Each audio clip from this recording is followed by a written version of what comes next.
Wagwan to your faces, I am the Bibby and this is Poet Warriors, and if you're here, chances are you probably already know because there's over 10,000 of you guys now.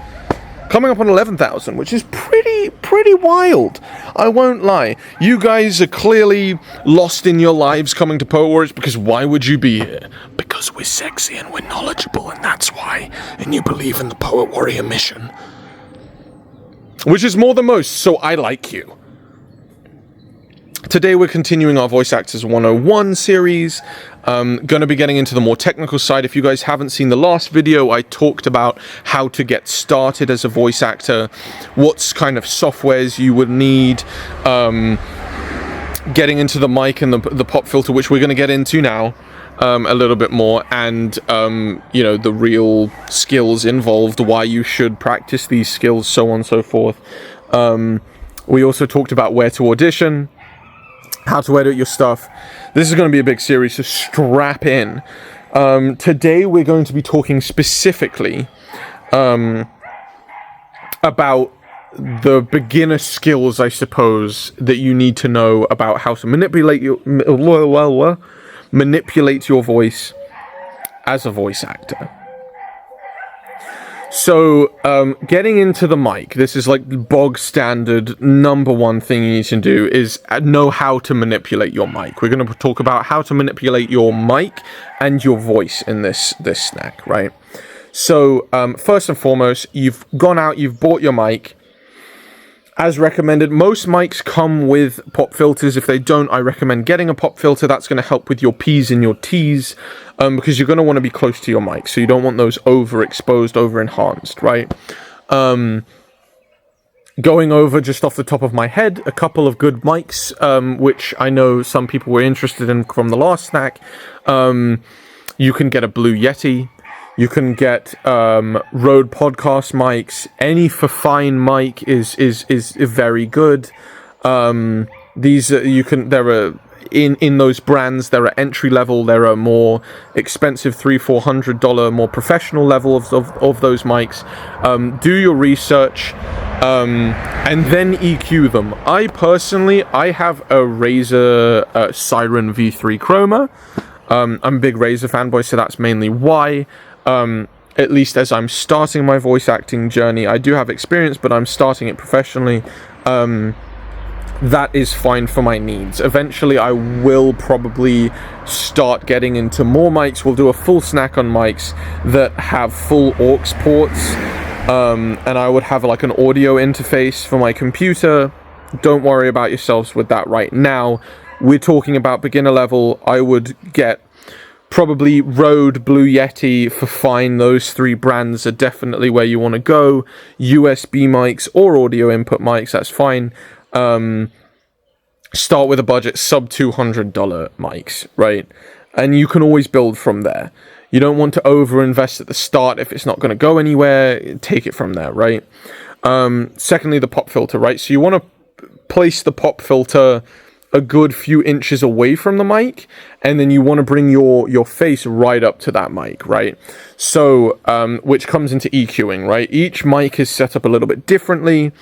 You want to look online. I'm not going to get into much about that, but look up online how to EQ specifically your mic, whichever mic you decide to go with, Blue Yeti, Razer, for fine, whatever, what have you, Rode. Look up the best settings for that mic. There will be, I guarantee it, hundreds of videos of other people, audio files, what have you, that have gone through and found the best settings for those mics, so replicate those. If you need a pop filter, again, a few inches away from, 5 or 6 inches away from the mic, you want to get right up close and personal to that pop filter. That pop filter is going to help you with your P's and T's so you can really enunciate, which is important going on to the voice. You want to enunciate, you want to be clear, you want to be well heard, right? If you're a theatre actor, this is going to come naturally, or a film actor, this is going to come very naturally for you. Vice versa, this is going to help you out very much. Taking voice classes, getting this experience as a voice actor in your stage performance, in your film performance, taking voice any kind of voice experience is definitely going to help you out a lot, because obviously our voice is probably the most useful tool an actor can have in their tool belt, right? So make sure that you're clear. You want to find through trial and error, which you will find just through experience, the right volume levels, the right distance away from your specific mic that you want to use after you've EQ'd it correctly to get the best results. Same with the pop filter distance. Normally it's about 5 or 6 inches away from the mic. Again, it's trial and error. Only you can figure that out for your voice. Make sure you're slow, enunciating, whatever the client wants, right? But like, make sure that you're understood, which comes on to the last point that we're going to talk about in this particular stack. You know, this voice manipulation 101 in the voice acting 101 category, whatever we're going to call it. Don't go in blindly. Don't go in blindly. Rehearse just like anything else. A big thing is mouth sounds and breath sounds, which we're going to go into now. You can find on the internet a lot of exercises for breath exercises and whatnot, and voice exercises, you know, unique New York, that kind of thing. Very, very easy to find. Specifically, what's going to hurt you is not knowing how to breathe correctly and support your voice with breath, and also mouth sounds. So let's start with mouth sounds. Because you're close to your mic and you want to be highly picked up by this mic, enhanced by the software that we talked about, what have you, or maybe not if you've got a high budget setup. Mouth sounds are very wet. Our mouths are very wet. We hydrate ourselves when we talk. There's a lot of, right? Inherently, just in what we talk. You don't want to get those in your auditions, in your fully fledged voice acting pieces already edited, or at least you want to limit that as much as possible, right? So what I find in my experience is you want to try and eliminate, like I said, those wet sounds as much as possible. So a little tip that I have is, before you start recording, start mouth breathing for at least 30 seconds.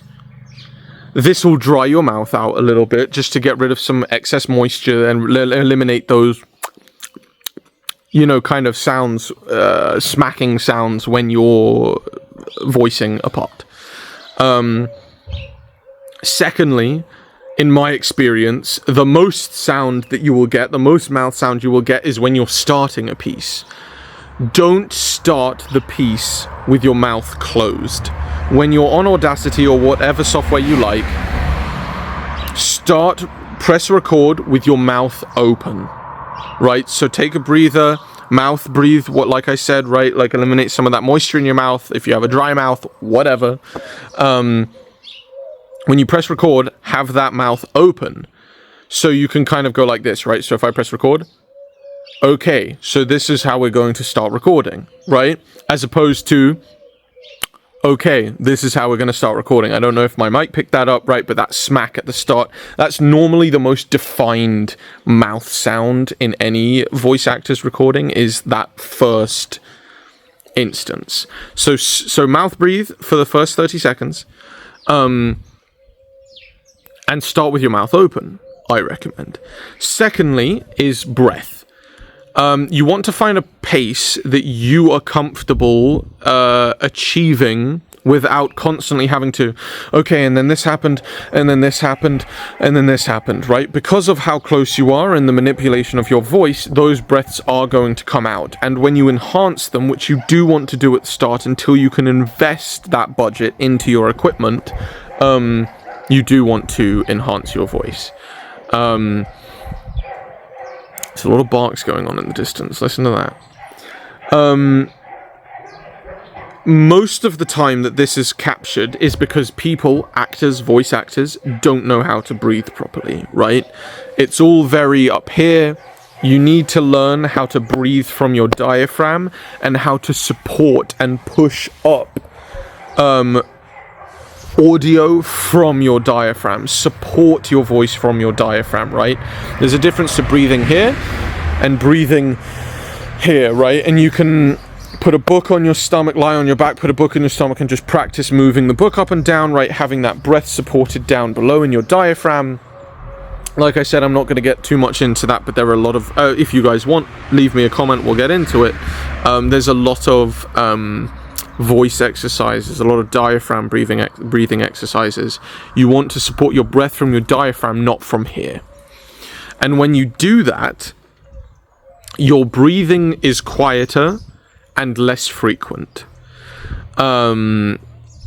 So that's going to show up less in your tapes, right, in your files. Lastly, just a quick brief mention as well. I personally, this is an individual thing, I like to record when I get a script.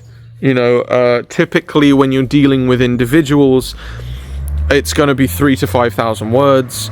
If you're in pilots, if you're in animations, shows, what have you, that's going to be a little bit more nuanced, a little bit less, but more intense work and direction. When you're dealing with individual clients, in my experiences, it's between 3 and 5k words. Take it one step one step at a time, right? Record in segments. Don't record in the full thing. Clients like to edit things. You will want to edit things. You don't want to have to go back and make your job harder editing things. So what I do is, when I have a full script, I like to record in segments. So I'll take one sentence at a time, one paragraph at a time, what have you. Normally they're very nicely broken up into very short, you know, couple of sentence paragraphs, dialogue, quotations, what have you, narration.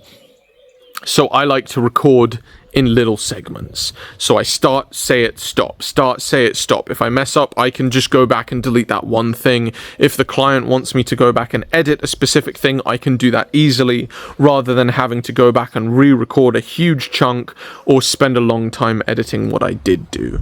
So keep that in mind as well. But that pretty much covers at least the intro to voice acting, how to manipulate your voice to sound clear, to reduce mouth sounds, and also just general ease of life when doing so. I hope you're enjoying this. Tasty.